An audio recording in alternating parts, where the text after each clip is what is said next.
na po. Good morning to everyone. We are here sa Nasugbu.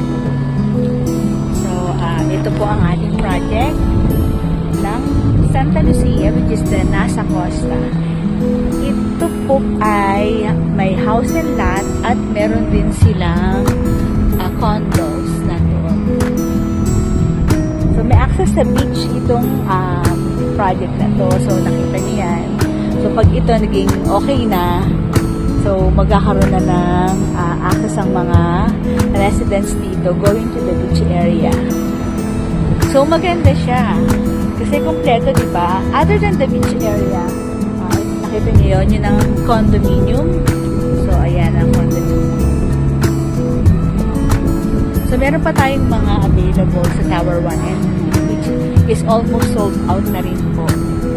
May iba pang mga tower na gagawin. So, magkakaroon po tayo ng mga available units. Dito sa house and lot, napakaganda. Kasi other than you have an access to the beach, dun sa mga residents dito, kahit na nasa condo ka, meron din silang clubhouse, sariling clubhouse. So, ang ganda, di ba? Ayan.